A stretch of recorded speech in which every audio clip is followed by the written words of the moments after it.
2 and 3, wrap-ups and highlights. The general objectives. In preparation for constructing value proposition canvas, business model canvas, lean concept, Six Sigma, Pareto's principle, and the SWOT analysis. And then the next one, sa wrap-up, under the wrap-up pa rin siya. So, technology. Technology may be defined in many ways, but for simplicity's sake, in relation to this subject, it is used to specific knowledge to give an easier solution to problems within the society or specific individual. So, invention. Invention is a purest sense in creation of number 1, product, number 2, process or techniques which do not exist before. Then the next one is innovation. Innovation is a process of modifying invention to modify invention to improve it and make it better. In short, invention and innovation are related but not identical. It is very usual that if there's a new technologies, it requires also a new business that would benefit from it. The process of launching and running a new business is called entrepreneurship. When that business uses high technologies to deliver services to customers that technopreneur. So hello guys, the first thing I will be discussing today is under the market segments, the demographic segmentation. This is one of the most popular and commonly used type of market segmentation. It is referred to statistical data about a group of people, and for example are gender, age, annual income, source of income, occupation, education, and ethnicity. So according to my research guys, demographic segmentation is a marketing strategy where businesses divided their target market based on demographic variables. These can include the factors such as age. So bakit age kasama doon? So basically, kapag gagawa ka ng business, syempre kailangan doon yung target market mo ay alam mo. So by all means na yung product na ibebenta mo is magbi-fit in doon sa edad ng bebentahan mo. Same as the gender din. So kahit hindi siya business, kahit services siya ganyan, doon pasok rin yun yung dalawa. So the next one is income. So basically, given na yung income when it comes to your target market, then so the next one is like education level, targeting based on education. For example, ayun nga, halos nakapasok na rin siya sa age. Then for example, the high school or elementary ba, pang elementary ba yung businesses mo, ganun. So next is occupation, categorizing by job types of industries to address specific professional needs or preferences. So the next is family size or structure, considering family size or composition. For example, yung business mo ba is for single, ganyan, or pang married, para ba sa may pamilya at may anak, ganyan. So by using demographic segmentation, companies can create more tailored marketing campaign and product offering that resonate with specific groups. This is also under the market segments, the psychographic segmentation. So psychographic segmentation categorize audience and customers by factors that relate into their personalities and characteristics. So for example, the personalities, values, attitudes, interests, lifestyle, and motivation, and also the priorities. So in short, the psychographic segmentation, this is all about the qualities. While unlike sa demographic segmentation, ayun ay quantity na nagme-measure sa mga bilang ng age, ganun, sa gender, sa income. While the psychographic naman is more on like luxury things, ganun. Then that's all. Pain points versus solutions. Innovation comes from understanding true pain points. The myth of Henry Ford saying, "If I had asked people what they wanted, they would have said faster horses," so still holds a very important lesson in it. It's not a quote about ignoring customers' feedback. It's about getting to the root pain point customer have. So in this quote, the pain point has nothing to do with horses or cars. The pain point is that people want to get from one place to another quickly and efficiently. But people see the only solution to that being faster horses. What are customer pain points? So ano daw ba yung customer pain points? So nakalagay dito, a pain point is a specific problem that prospective customers of your business are experiencing. In other words, you can think of pain points as problems, plain and simple. So mamaya, makita natin yung example ng pain points. A key component to marketing and business in general is understanding customer pain points and then delivering solution to those pain points. However, a majority of marketers do not understand what pain points truly are and instead think the solutions are actually the pain points. So, identifying pain points. Ngayon, customers experience pain in many ways, but oftentimes they don't know how to tell you what that pain truly is, so they ask for a solution. One way to get at customer pain points is ask open-ended questions and follow up. So, in the classic example from Theodore Levitt in the sketch above, if someone walks into a hardware store looking for a 1/4 drill bit, their pain point isn't that they need a 1/4 bit. Their pain point is that they need a 1/4 hole. So don't ask them what kind of features they want in a drill bit. Ask them what they want the drill bit for. So as the expert, you'll then know what to prescribe to them. So ito yung mga example. So nakalagay dito, pain points versus solution. So malalaman natin dito kung ano yung solution at kung ano yung pain point. So nakalagay dito, I need a bandage. I need to stop my knee from bleeding. So yung isa, makita natin, kailangan daw niya ng bandage which is yung solution. So ngayon naman yung isa, I need to stop my knee from bleeding. So kailangan daw niya na mapatigil yung pagdurugo ng tuhod niya. So ngayon, kailangan natin maging specific kung ano talaga yung kailangan niya sa sitwasyon na yun. Ganun. So dito naman sa may bandang baba, I need a 1/4 drill bit. So yung isa, I need to make a 1/4 hole. So yan yung kanina sinabi natin. So yung solution, yung I need a 1/4 drill bit. Yung pain point naman, yung I need to make a 1/4 hole. So in the sketch on the previous slide, a marketer will hear someone saying that they need a bandage. So the marketer will present them with a bandage, a great bandage, a bandage that stays on well but doesn't hurt when it's peeled off, a bandage that keeps out infection, a bandage with Olap from Frozen on giving the wound a nice warm hug. But the bandage was just the solution, not the pain point. The actual pain point is that the person wants to stop their leg from bleeding. Understanding that as the pain point, the marketing of the solution becomes very difficult. Different. So the solution could still be a bandage, but it would be one that tightly pulls together the wound to stop the bleeding. It would be a bandage that sticks to skin even if the skin is wet with sweat. The new solution could also be medical glue that will stop the bleeding immediately. The key is that the solution should address the customer's true pain point. The marketing shouldn't be about the product, it should be about the alleviation of the pain point. If you understand the underlying pain points your customers have, your approach to innovation completely changes. The way you speak to your audience changes. You don't hype a solution, but rather call out the solution alleviates the pain point. You connect with them, you build trust with them because you understand them.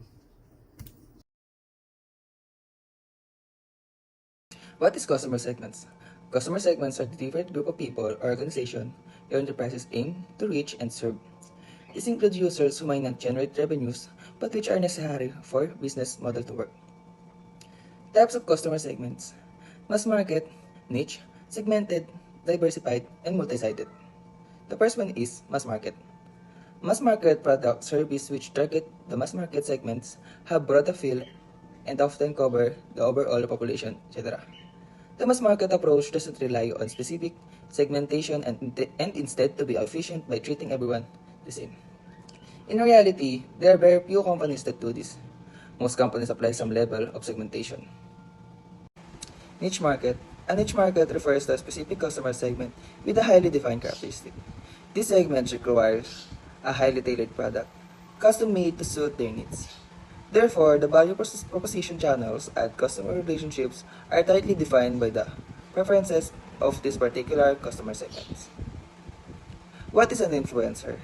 An influencer is someone who has the power to affect the purchasing decision of others because of their authority, knowledge, position, or relationship with their audience. A following is in a distinct niche with whom they actively engage. The size of the following depends on the size of the topic of the niche. Ang influencer ang halimbawa nito ay mga artista, mga content creator. Sila po yung kaya nila mag-influence na bilhin ng mga gantong product. Types of stakeholders. There are two types of stakeholders. The first one is internal stakeholders. Dito natin makikita yung mga nasa loob ng company tulad ng employees, manager, and owners. So, yung pangalawa naman is external stakeholders. Dito naman yung mga suppliers, society, government, creditors, shareholders, and customers. Customers and end users.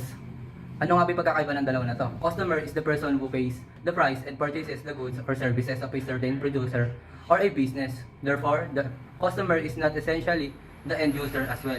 The customer may pay the price and buy the products and give them to a different person who then becomes the end users of them. So, end user is the person who consumes or uses the goods or the services. The customer can be the end user as well. However, not in all cases. Nonetheless, it is the end users who will know the genuine quality and the nature of the product or the service, since it is the end users who consumes it. So, customer yung bumibili ng mga products and end user naman yung gumagamit. So, para mas maliwanag, ito yung mga example. Halimbawa, sa diapers, yung customer nun is yung parents, pero ang end user is yung babies kasi sila yung gumagamit.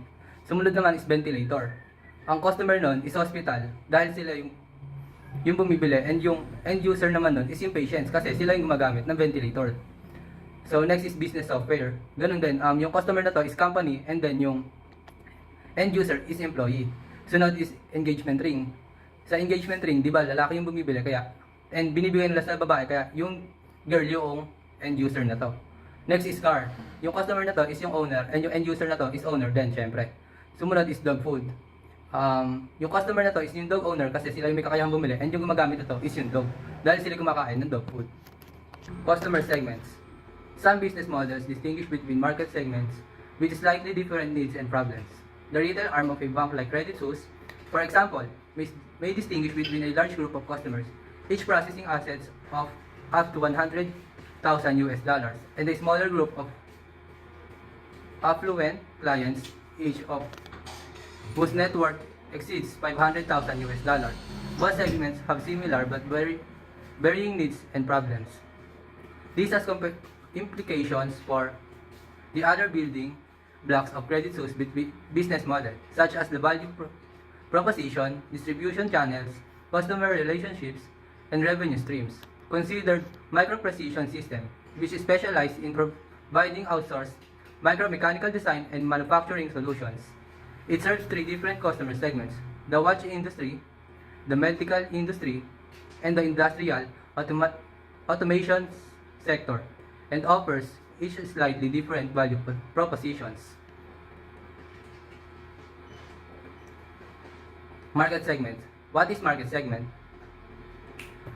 Market segments. What is market segmentation?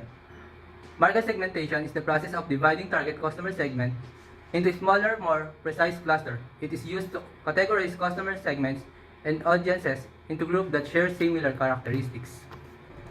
Market segments. There are four types of market segments. The first one is demographic segmentation. Second is psychographic segmentation.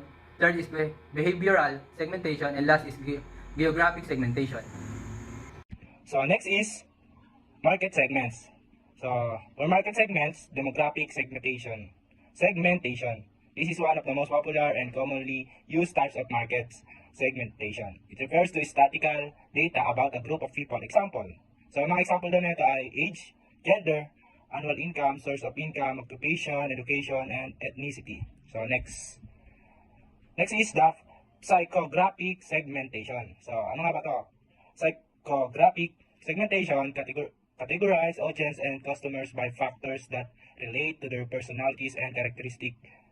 Examples are, so ang mga example na ito ng psychographic segmentation ay personality, values, attitudes, interests, lifestyle, motivations, and priorities. So mahalaga daw na magkaroon tayo nito sa psychographic segmentation. So next is behavioral segmentation. While demographic and psychographic segmentation focus on who a customer is, behavioral segmentation focuses on how the customer acts on products. So nakapokus daw ito sa mga product. Example nito ay ang purchasing habits, spending habits, and brand interactions. So next is geographic segmentation. So ano nga ba yung geographic segmentation? Geographic segmentation is the simplest type of market segmentation.